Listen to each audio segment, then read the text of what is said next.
be upon you. Welcome to the second verbal phrase lesson and the fourth kind of phrases. A gerund is a verbal or verb form that ends in ing. So like the present participle ends in ing, the verb phrase or the gerund phrase ends in ing as well. Okay, and it's used as a noun. Okay, and it's so important to know that the noun comes in 4 positions in the sentence. The first one comes as a subject, like cooking here. Okay, so here it is a gerund, okay, that functions as a noun because it comes in the subject position. Predicate nominative, his favorite pastime is painting. Painting here is a noun because it comes in the as a predicate nominative here, so it is a gerund. An object preposition, of course, a preposition must be followed by a noun, as we've discussed this before. It must be followed by a noun, a preposition, and a noun or a pronoun forms the prepositional phrase. So here it is a noun. And then move to the fourth one. Has the camera crew finished filming? So filming here is the direct object. It comes after an action verb. Put in consideration that the predicate nominative comes after a linking verb. So here we have 4 kinds of or 4 positions of a noun. So the noun can be subject, can be a predicate nominative, can be object of a preposition, or a direct object. So here it is the same with the gerund or the gerund phrases here. So they come in these 4 situations or these 4 positions.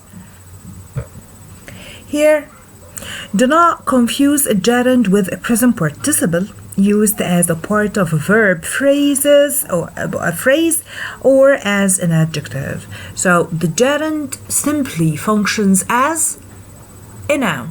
The participle, if you remember, functions as an adjective.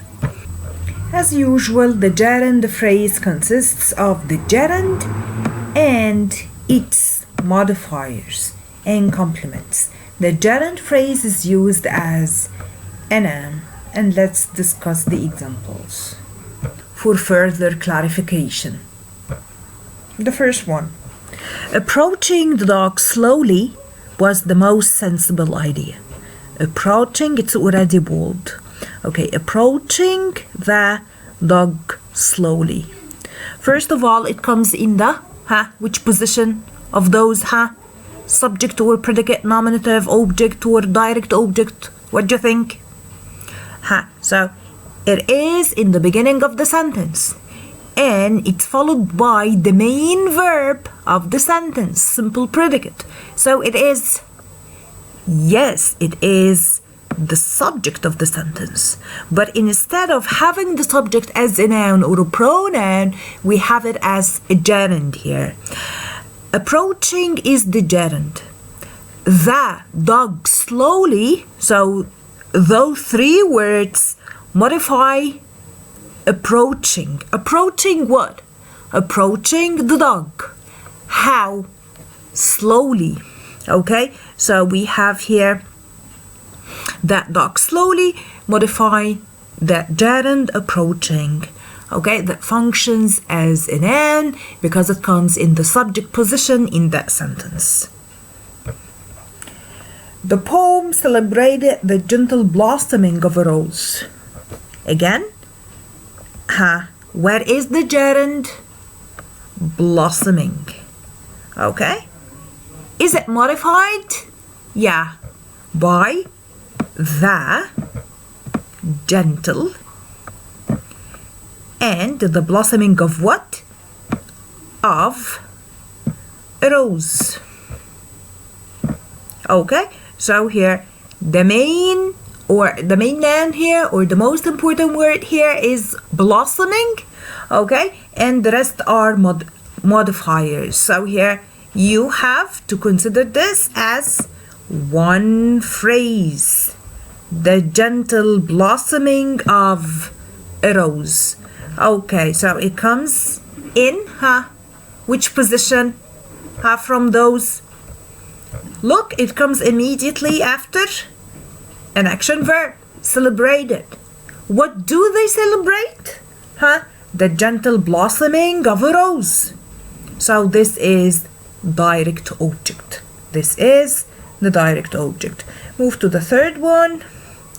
By moving through the crowded room, the mayor was able to greet all his supporters. Again, here, it comes in the beginning of the sentence, so it is a subject. Of course not. Okay, here you have a preposition. The preposition here is by. Remember, to have a prepositional phrase, you must have the preposition and the noun or a pronoun. Okay, so here it comes as the object of a preposition. So by what? By moving through the crowded room. And by the way, here we have a participle. If you remember the past participle, and crowded here comes to describe room. But forget about this now. Okay, the gerund phrase here is moving through the crowded room. Okay, what is the subject then? The mayor. Where is the complete predicate? Yeah, was able to greet all his supporters. So we have the sentence here. The sentence here is the mayor was able to greet all his supporters. How? By moving through the crowded room. And here the gerund phrase comes as an introductory phrase. That's why it's followed by a comma. Then we start our sentence. It's the time to practice. Here we have to underline the gerunds in each sentence. Then you have to determine about the direct object or object of a preposition, predicate, nominative, and those four parts of speech, if you remember this. Okay. Let's start with the first one. He was awakened by the constant ringing of the telephone. Okay, so here, where is the gerund? Yeah, it is ringing. Okay, so here it is a subject or predicate, nominative, or object of a preposition. What do you think? So he was awakened by the ringing of the telephone. So here it is. It comes after a preposition, by. So it is an object of a preposition. It is OP. Where is it? It is OP. Let's move to number 2. Amy Tan's writing reflects her Asian American heritage. Where is it? Yeah, the word writing here. Okay. It comes in, which position? It's followed by the main verb. So here, what precedes the main verb? Yeah, it is the subject. So here we have to write S. It is the subject. My brother practiced kicking the ball into the goal. Kicking. What does he practice? Kicking. So it is DO or direct object. Wondering what to do with his gift money was Josh's biggest problem. What do you think? What is it? Wondering.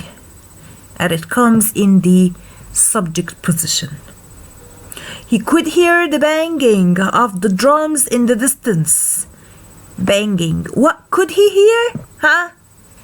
The banging. So it is DO or the direct object. It's your time to answer the rest of the questions. Thank you. See you in next videos. Thank you so much.